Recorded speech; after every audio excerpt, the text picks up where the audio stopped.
सुप्रभात बच्चों, मैं आपका हिंदी शिक्षक देवी प्रसाद तिवारी आज की कक्षा में आप सभी का स्वागत करता हूं और आशा करता हूं आप सभी लोग स्वस्थ होंगे, अच्छे होंगे।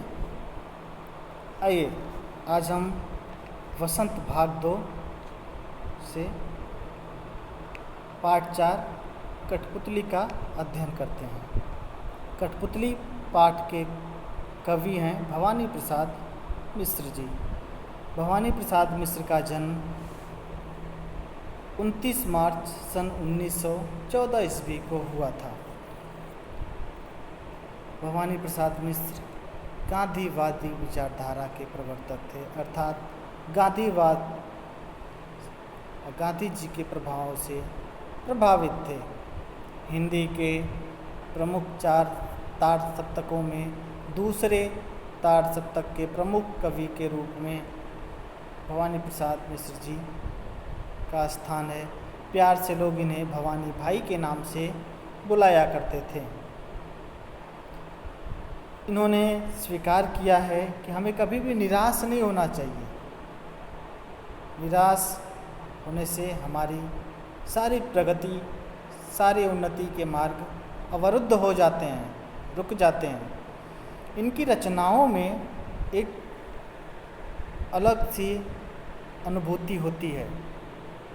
हम जब गुलाम थे, उस गुलामी के दौर की बात है जब अंग्रेज़ों के अधीन थे। इस कठपुतली पाठ के माध्यम से कवि ने यह बताने की चेष्टा की है कि हमें अपनी आज़ादी कितनी प्यारी है और इसे प्राप्त करने के लिए हमने कितने संघर्ष किए। जब इन्होंने खुद स्वीकार किया कि कभी भी निराशा के गर्त में हमें नहीं डूबना चाहिए। 7 बार मृत्यु से लड़ने के बाद भी एक दृढ़ ताकत, दृढ़ विश्वास के साथ अपने जीवन के कर्म पथ पे अग्रणी रहे भवानी प्रसाद मिश्र जी। कभी भी अपने आप को डूबने नहीं दिया। निराशा के बादल आते रहे और समाप्त होते रहे, छटते रहे, पर भवानी प्रसाद मिश्र जी उससे डरे नहीं।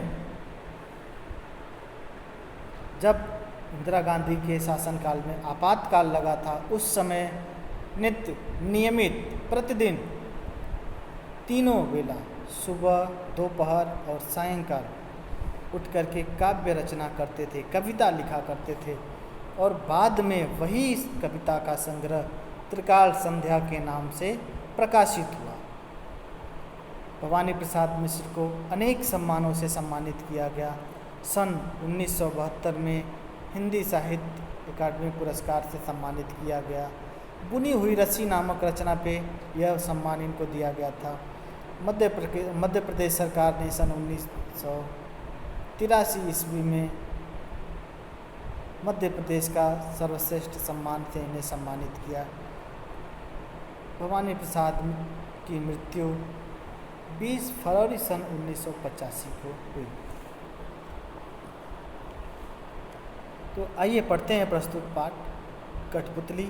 इस पाठ में कवि ने क्या कहने की कोशिश की है, क्या बताने की चेष्टा की है और हमें क्या सीख देने की कोशिश की है। कठपुतली गुस्से से उबली, बोली, ये धागे क्यों हैं मेरे पीछे आगे, इन्हें तोड़ दो, मुझे मेरे पाँव पर छोड़ दो। सुनकर और कठपुतलियाँ कि हाँ, बहुत दिन हुए हमें अपने मन के छंद छुए। मगर पहली कठपुतली सोचने लगी, यह इच्छा कैसे मेरे मन में चली। किसी को भी हम कैद करके रखते हैं, किसी की भी स्वतंत्रता को हम हनन करते हैं, तो यह गलत है। हमें कभी भी किसी के भी स्वतंत्रता को नहीं छीनना चाहिए। किसी की भी आज़ादी छीनने का हमें कोई अधिकार नहीं है।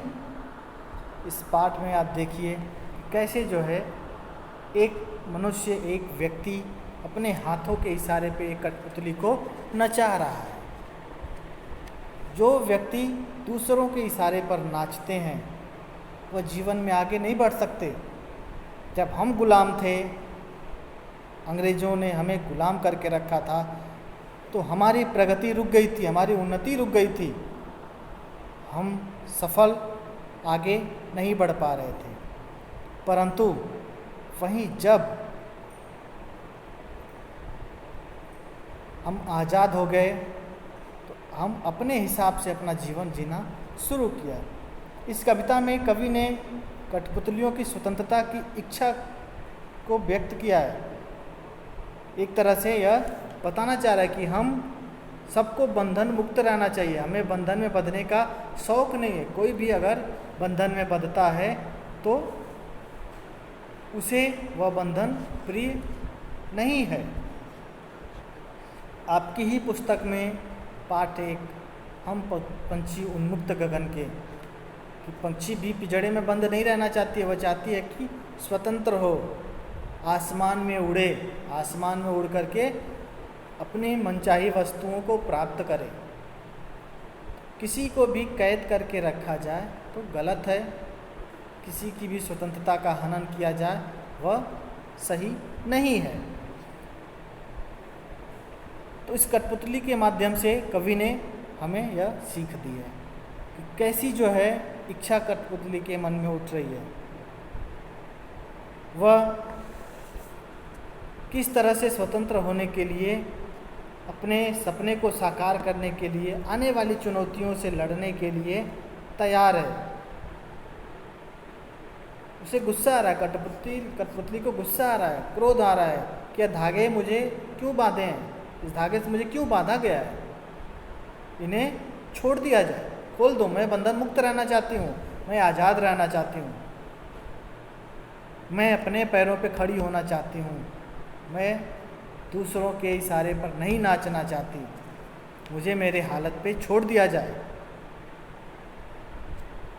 सुनकर बोली और कठपुतलियाँ कि हाँ, बहुत दिन हुए हमें अपने मन के छंद छुए।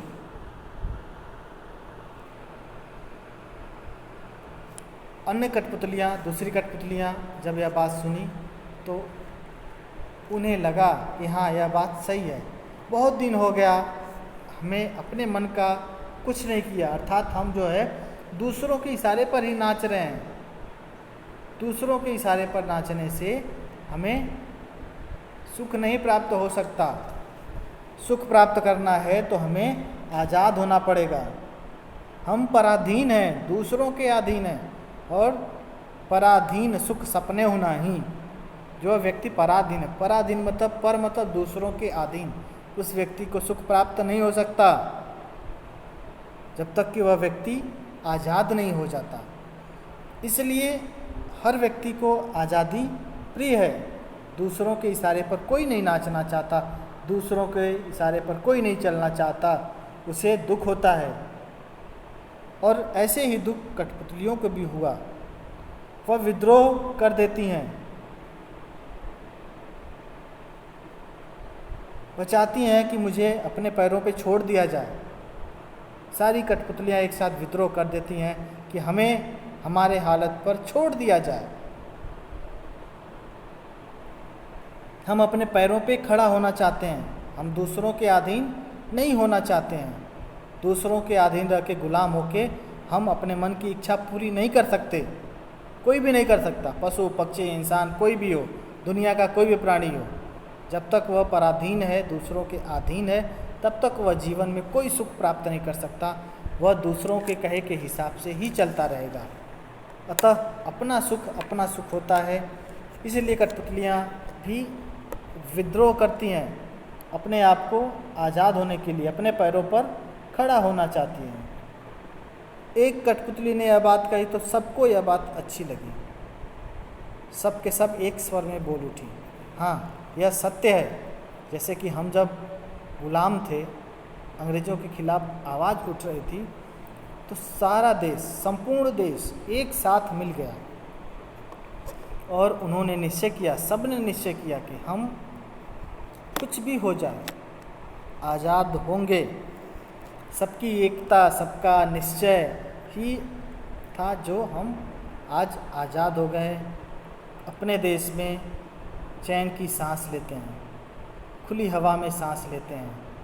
वरना जब अंग्रेज़ों की व्यवस्था थी, अंग्रेज़ों का शासन था, तो हमारी बहुत दुर्गति होती थी। हमारे पूर्वज, हमारे ऐतिहासिक ग्रंथ में जो चीज़ें लिखी गई हैं उसको पढ़ने के बाद हृदय बड़ा द्रवित हो जाता है, दुख होता है मन में, हृदय में, कि किस तरह से जो है हमारे पूर्वज कष्ट सहे और कष्ट सहने के बाद आने वाली पीढ़ियों को अंग्रेज़ों से मुक्त कराया। तो पहली कठपुतली की बात सभी कठपुतलियों को अच्छी लगी। सबने सोचा कि हम स्वतंत्र हो जाएंगे तो कितना अच्छा रहेगा। सब स्वतंत्र होना चाहते हैं, कोई भी गुलाम नहीं रहना चाहता, सबको स्वतंत्रता प्रिय है, कोई भी किसी के अधीन नहीं रहना चाहता। लेकिन जब पहली कठपुतली पर सबकी स्वतंत्रता की जिम्मेदारी आती है, तब वह सोच समझकर कदम उठाना चाहती है। वह सोचती है कि सभी कठपुतलियों की जिम्मेदारी मेरे सिर पर है, तो मुझे बहुत ही सोच समझ कर के कदम बढ़ाना है, जिससे किसी प्रकार की कोई तकलीफ, कोई समस्या ना उत्पन्न हो सके। अर्थात प्रस्तुत पाठ में भवानी प्रसाद मिश्र जी ने यही सीख और इस कठपुतली के माध्यम से हमें बताने की कोशिश किए हैं। हम आज़ाद तो हो गए, पर हम दूसरों को गुलाम कभी कभी बना देते हैं, पशु पक्षियों को कैद कर लेते हैं, उनकी स्वतंत्रता का हनन करते हैं। यह सही नहीं है। पशु पक्षियों को पालना सही है, पर उन्हें बंधन मुक्त रख के पाला जाए तो ज़्यादा अच्छा है। जैसे महादेवी वर्मा ने एक गिलहरी के बच्चे को पाला था, जिसका नाम उन्होंने गुल्लू रखा था, और किस तरह से जब उन्हें एहसास हुआ तो वह उस गिल्लू को किस तरह से बंधन मुक्त कर देती थी, बंधन में नहीं रखती थी। ठीक वैसे ही हमें भी इस पाठ से यह सीख मिलती है कि हमें किसी को भी बंधन में बांधकर नहीं रखना चाहिए। अर्थात इस कविता के माध्यम से, कठपुतली के माध्यम से कवि भवानी प्रसाद मिश्र ने यही कहना चाहा है, यही बताना चाहा है, और इस संदेश को हमें जन जन तक पहुंचाना है, सबको बताना है। धन्यवाद। आशा करते हैं यह वीडियो आपको पसंद आएगी। आपका दिन शुभ एवं मंगलमय हो।